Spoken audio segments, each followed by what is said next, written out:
కరువు సీమను సస్యశ్యామలం చేసేందుకు చేపట్టిన జల సంరక్షణ చర్యలు సత్ఫలితాలనిస్తున్నాయి. ప్రభుత్వం ప్రతిష్టాత్మకంగా చేపట్టిన నీటి కుంటల నిర్మాణం రైతుల మోములో ఆనందాన్ని నింపుతోంది. ఒక్కరోజు కురిసిన వర్షానికే అనంత పొలాలు పుష్కలమైన నీటి కుంటలతో జలకళను సంతరించుకున్నాయి. కరువు పదం వినగానే గుర్తొచ్చే జిల్లా అనంతపురం. సకాలంలో వర్షాలు పడక భూగర్భంలో ఉన్న నీరు సైతం అడుగంటిపోయి సేద్యం కష్టసాధ్యమైంది. 1000 అడుగుల లోతును తవ్వినా నీరు అందని పరిస్థితి. ఎటు చూసినా చుక్క నీరు కానరాక రైతులతో పాటు పశుపక్ష్యాదులు సైతం విలవిల్లాడిపోయేవి. ఈ పరిస్థితిని మార్చేందుకు చంద్రబాబు సర్కార్ చిత్తశుద్ధితో కృషి చేసింది. జల సంరక్షణకు పెద్దపీట వేసి నీటికుంటల నిర్మాణానికి ముందుకు కదిలింది. ప్రతి రైతు తన పొలంలో నీటికుంట తవ్వుకునేలా ప్రజాప్రతినిధులు, అధికారులు ప్రోత్సహిస్తున్నారు. పొలంలో వర్షపు నీరు ప్రవహించే పల్లపు ప్రాంతాల్లో వీటిని తవ్వించడానికి నీటి యాజమాన్య సంస్థలోని సాంకేతిక నిపుణుల బృందం రైతులకు అన్ని విధాలా అండగా నిలిచేలా ప్రభుత్వం వ్యవస్థను తీర్చిదిద్దింది. వర్షం కురిసిన సమయంలో నీరు పొలంలోనే ఇంకిపోయేలా చేయడం, మిగిలిన నీరు అదే పొలంలోని నీటికుంటల్లో నిల్వ చేసుకోవడమే లక్ష్యంగా పంట సంజీవనుల నిర్మాణం సాగుతోంది. పార్టీలకు అతీతంగా ప్రతి ఒక్కరు కూడా రైతు ముందుకొచ్చి ప్రతి గ్రామంలో కూడా 100, 100 దాకా ఇట్లా ఫార్మ్ ఫండ్స్ కూడా తీసుకోవాలని ప్రత్యేకంగా రైతులందరినీ కూడా నేను కోరుకుంటున్నా. ఇంకొక గొంతులు దువ్వాలా, అదేవిధంగా ఫార్మ్ ఫండ్స్ కూడా తీసుకోవాలని రైతులందరికీ కూడా నేను విజ్ఞప్తి చేస్తున్నాను. నిజంగా చెప్పాలంటే ఈ యొక్క కార్యక్రమము ఇప్పుడు దీని యొక్క ఫలితాలు రైతులు చూడటం వల్ల 5 ఎకరాల లోపల ఉండేవాళ్ళే కాకుండా 5 ఎకరాల పైన కూడా మాకు ఇస్తే బాగుంటుందని చాలామంది ముందుకు వస్తున్నారు.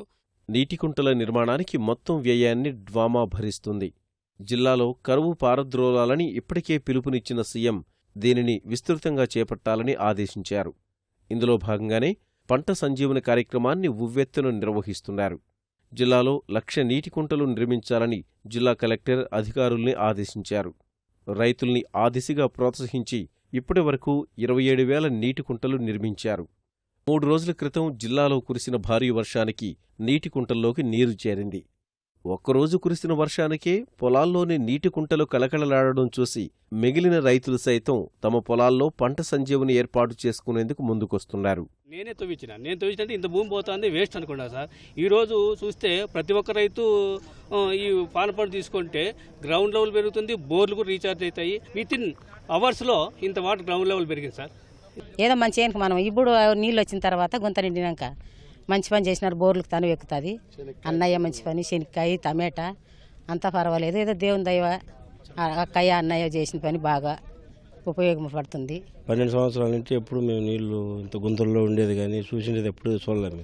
నీళ్లు బోర్లు ఇంతకుముందు 1 ఇంచు 2 ఇంచులు వస్తాండే, ఇప్పుడు 3 ఇంచులు నీళ్లు పెరిగినాయి సార్. బాగా రైతుకు చాలా ఆనందంగా ఉంది. చంద్రబాబు నాయుడు చేయడానికి చాలా మాకు నీళ్లు ఇప్పుడు 2 సంవత్సరాల నుండి దండి నీళ్లు వస్తుండే. జిల్లా వ్యాప్తంగా 1,00,000 నీటికుంటలు నిర్మించాలని ప్రభుత్వం సంకల్పించింది. వీటిలో 27,000 నీటికుంటలు పూర్తిగా నిర్మాణం జరిగింది. మరో 23,000 నిర్మాణ దశలో ఉన్నాయి. గత 3 నెలల కాలంలో వీటి నిర్మాణం వేగంగా సాగినా భూమి గట్టిగా ఉండడంతో కూలీలు వెనకడుగు వేశారు. ఇప్పుడు వర్షం కురవడంతో నేల మెత్తబడి కుంటల తవ్వకం వేగం పుంజుకుంటుందని అధికారులు భావిస్తున్నారు. ప్రతి పొలంలోనూ నీటికుంటను నిర్మించగలిగితే భూగర్భ జలాల సమస్య తీరిపోతుందని అంచనా వేస్తున్నారు.